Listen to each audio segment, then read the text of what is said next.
Hello friends, Radhe Radhe सभी को। कैसे हैं आप सब? आई होप आप सब बहुत अच्छे होंगे।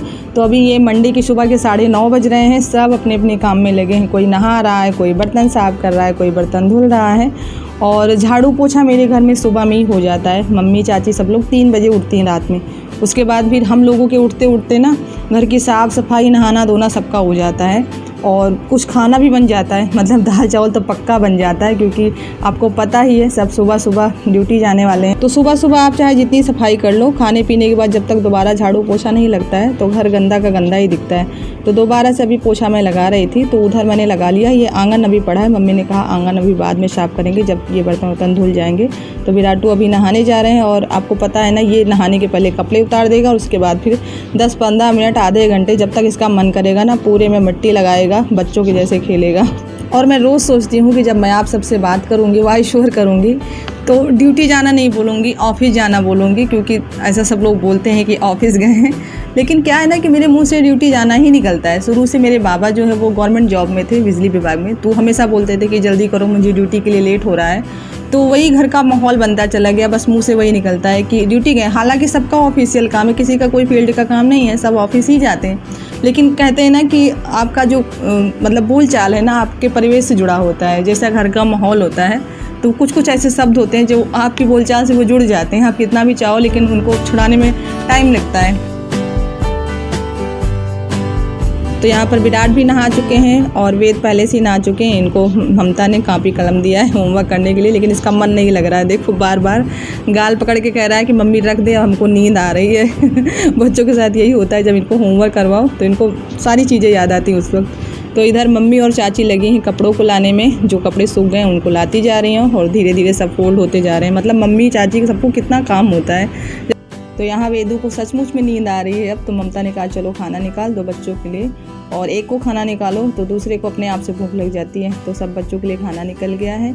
और अभी थोड़ा सा खाना विराट का रखा सुबह का, वो खाना निकलवाए थे लेकिन खाया नहीं था, तो वो खाना चले गौ माता को पहुँचा देते हैं। और यहाँ की जो गाय है ना बहुत बड़ी है, मुझे बहुत डर लगता है। एक तो कभी कभी आओ ना तो डर वैसे भी लगता है। हालाँकि वो मारती नहीं है, लेकिन फिर भी मैं उसको बहुत दूर से दे रही थी खाना। तो पहले मैंने इसके पास दूर से प्लेट रखा था खाने वाला, लेकिन वो धीरे धीरे खाते खाते अपने नज़दीक खिसका ले गई थी। तो अब मेरे लिए प्लेट उठाना बहुत मुश्किल हो रहा था। तो यहाँ पर जो छोटे छोटे घास निकले थे ना, उनको मैं उखाड़ उखाड़ के इसके पास फेंक रही थी, क्योंकि इसका जब तक दिमाग भंग नहीं होगा तब तक मैं प्लेट नहीं उठा पाऊँगी। तो ये देखो मैंने फटाक से प्लेट बाहर कर ली है। और ये बिल्कुल जो वो कपिला पशु आहार आता है ना, उसमें एक चित्र बना रहता है गाय का, बिल्कुल वैसे ही दिखती है, ब्लैक एंड वाइट।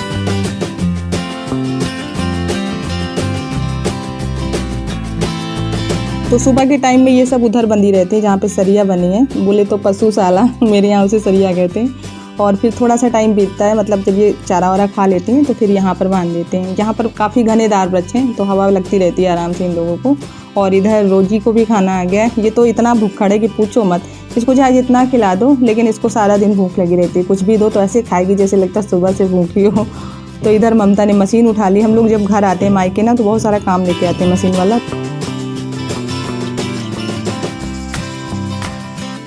तो वेद तो सो चुके हैं, आपने देखा ये सो रहा है, यहीं पे सो गया है। और सम्राट विराट जाग रहे हैं, तो उनको मैंने होमवर्क दे दिया है करने के लिए। तो अब छुट्टी है, अब मशीन का और कटिंग वटिंग का थोड़ा सा काम होगा। और ये ममता का ब्लाउज़ है कढ़ाई का, तो ममता ने कहा दीदी आप इसे कटिंग भी कर दो, सिलाई भी कर दो, ये वाला हम नहीं सिल पाएंगे। तो अभी तो ममता ही लेके बैठी हैं बहुत सारा सामान, चादर वगैरह सब फिट करनी है।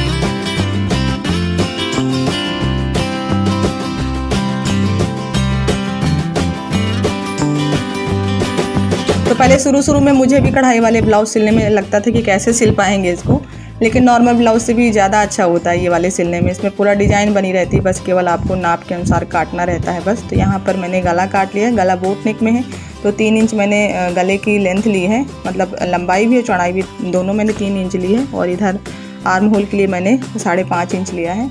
तो बस इसको काट लेंगे। और साथ में ही मैंने विराट को बैठा दिया है पढ़ने के लिए। इसका होमवर्क पूरा चरमरा गया है। इसको पूरा हफ्ते वाइज मिला था कि एक हफ्ते में आपको हिंदी का वर्क पूरा करना है, एक हफ्ते में आपको जीके का वर्क पूरा करना है। लेकिन सच बताऊं, वहाँ घर पे इसने हिंदी से शुरुआत किया था और अभी हिंदी का ही होमवर्क चल रहा है, कंप्लीट नहीं हुआ है। पता नहीं राम जाने कैसे पूरा होगा इसका होमवर्क।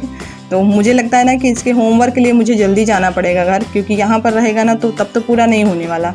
तो मैं सोच रही हूँ 20 तक मैं घर निकल जाऊँ ताकि इन लोगों का होमवर्क कंप्लीट करा सकूँ, नहीं तो फिर स्कूल से भी कंप्लेन आती है ना कि माँ बाप बच्चे का होमवर्क नहीं कंप्लीट कराते हैं। तो यहाँ पर अभी सिलाई उलाई का काम हो गया है, फटाफट से अब बाल बनाएंगे।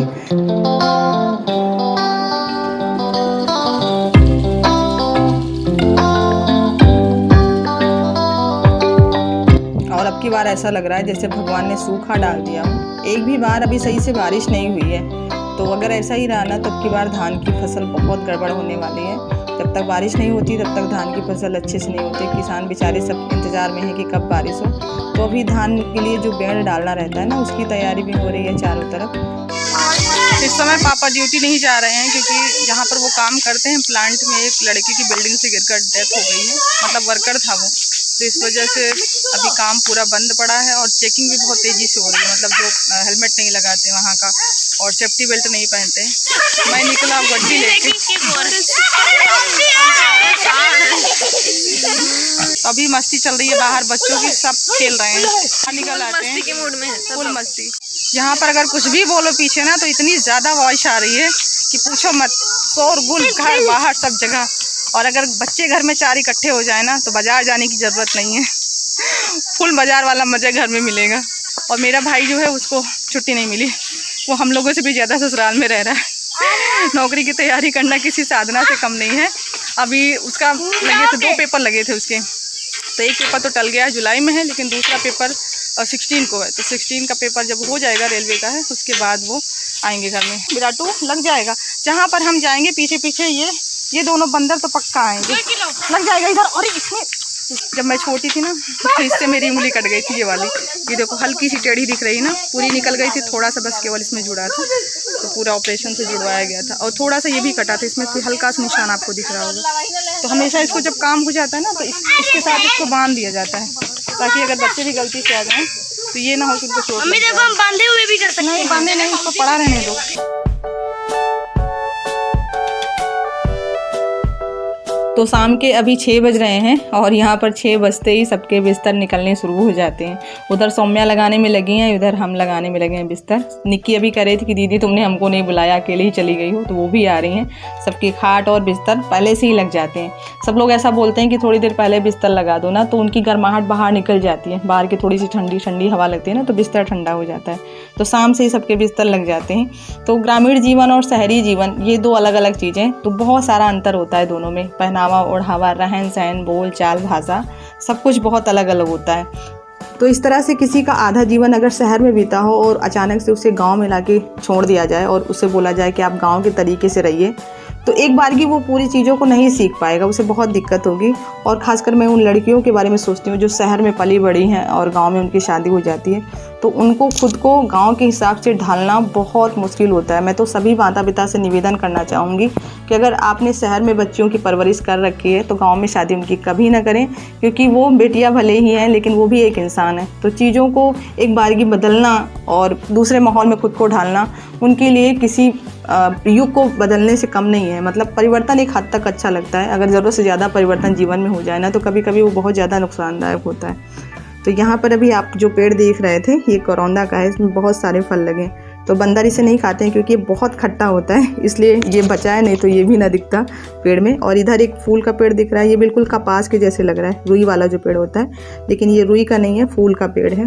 तो अभी दिया जलाने का टाइम हो गया है, तो यहाँ पर भी मैंने पूजा करने का, दिया जलाने का जिम्मा ले रखा है। शुरू से मैं यहाँ भी करती थी ना, तो जब भी मैं घर आती हूँ और शाम का टाइम होता है तो मेरे दिमाग में एक घंटी बजती है कि दिया जलाना है। तो मम्मी ने कहा कि दिया मैं ही, मम्मी ने कहा नहीं, मम्मी से मैंने कहा कि मैं दिया जलाऊंगी, आप जब तक मैं हूँ तब तक आप फ्री रहिए दिया जलाने से।